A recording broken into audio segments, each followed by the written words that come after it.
£25,000 a year. That's a full-time minimum wage. You are already losing before you start. After tax, you take home about £1,800 a month, and the rent and bills take more than that. You are in the red before you even bought a single meal. I know that feeling deep in my body because I started right at the bottom of this ladder, £5 an hour for years, walking 2 miles to work to save bus fare. I'll show you your real life at every UK salary from £20,000 all the way to £150,000. And here's a cruel twist you'll see clearly by the end. The higher you climb, the harder the system bites you. The exact salaries you are told to chase are the ones that hurt the most. Wait until you see what happens exactly at £100,000, a pay rise that can genuinely leave you poorer than before. Because it was never really about what you earn. It's about what's left once the taxman, the landlord, and the frozen tax line have taken their cut. Two people on the exact same salary can live completely different lives, and the difference between them is almost never willpower. Let me walk you up it, one rung at a time, with real numbers. Level 1. £25,000 a year. That's a full-time minimum wage. Your take home is about £1,800 a month. Now the average rent in England is over £1,400 a month.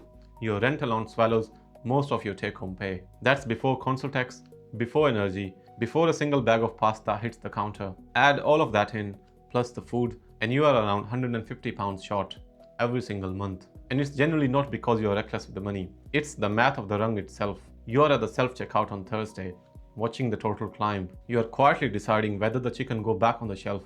It feels like failing. Here's a bit that most people never actually realize. Even full-time minimum wage is below what it costs to live here. The minimum a single person actually needs about £30,500. So being short isn't a personal failure. It's structural, baked into the number itself. I lived here, and at this level, the number quietly chooses everything for you. It chose what I ate at the end of the week, and whether I could even get to work. The first truth of this whole ladder is brutal. At the bottom, you don't manage money. The number manages you. Level 2. £30,000 a year. Your take-home jumps to about £2,100. And for the very first time, the maths almost works. After the same rent and bills, you've got over £100 left. £100 for absolutely everything else in your life. Your clothes, your phone, a birthday present, the emergency you didn't plan for.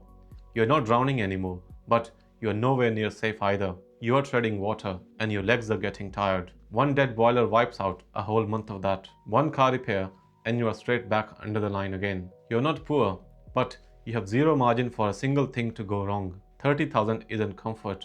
Not yet. It's just the first rung where you finally stop sinking. Level 3. £40,000 a year. You're now above the middle of the whole country. The UK median full-time salary is just under £40,000. So half the working country earns less than you.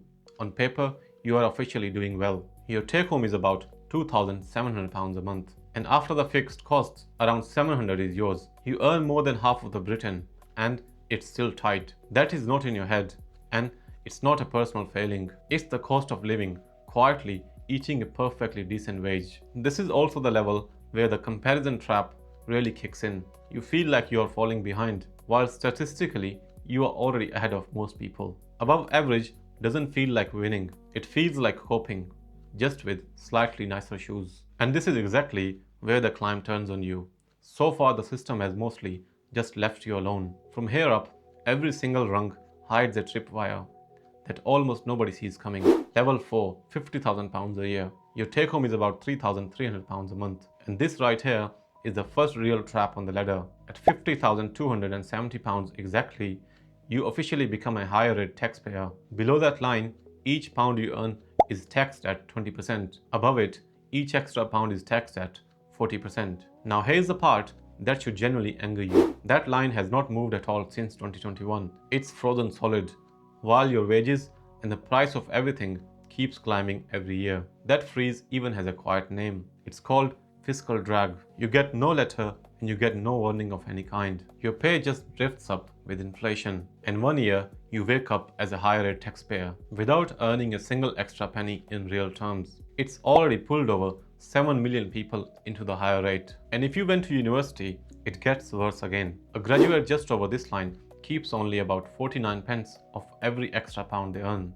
The rest is gone before it ever reaches them. The moment the system finally notices you is the exact moment it starts taking the most. Level 5. £75,000 a year. You are now firmly in the top 10% of the earners. Your take home is about £4,500 a month. And for the first time on this whole climb, money finally goes quiet.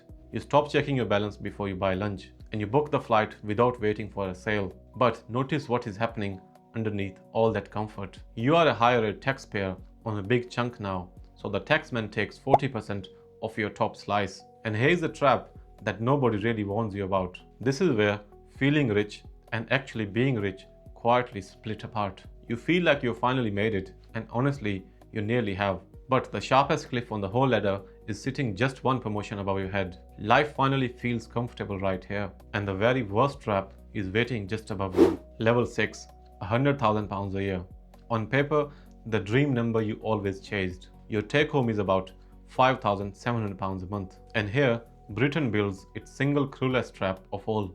Between £100,000 and £125,000, you start losing your tax-free personal allowance. You lose £1 of it for every £2 you earn. Stack that on top of 40% income tax and you get an effective tax rate of 60%. 60% on the exact salary that everyone is told to chase. And if you got young children, it gets genuinely brutal. Earn a single pound over £100,000 and you lose your free government childcare entirely. Up to £20,000 of support, gone, all at £1. This creates one of the strangest situations in our entire tax system. A parent earning £101,000 can generally take home less than one earning £99,000. A pay rise that actually leaves you poorer. The higher the salary, the sharper the hidden cliff. Level 7, £150,000 a year. The top few percent of earners in the entire country. Your take home is about £7,600 a month. By now, your personal allowance is completely gone, and everything over £125,000 is taxed at 45%. So here's the genuine punchline of the whole ladder. You keep a smaller share of your income than at any rung below you. The more you earn, the less of each pound you keep. The money is real, and it is really life-changing money. But look back at the whole climb you just made. At every step up, the system reached in and took a bigger slice than the step before. A bigger salary does not actually set you free. It just changes who takes the cut and how much. So look at the whole ladder now. At the bottom, the number runs your life.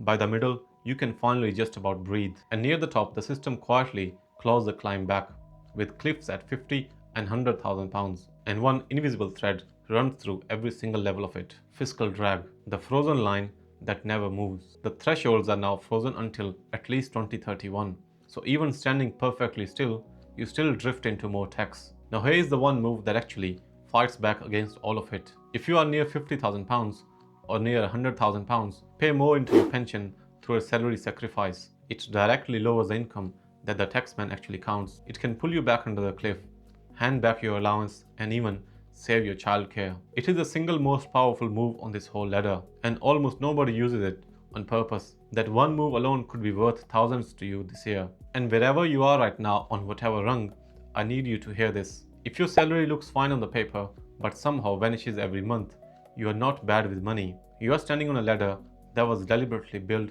to take more from you the higher you climb. Which raises a real question.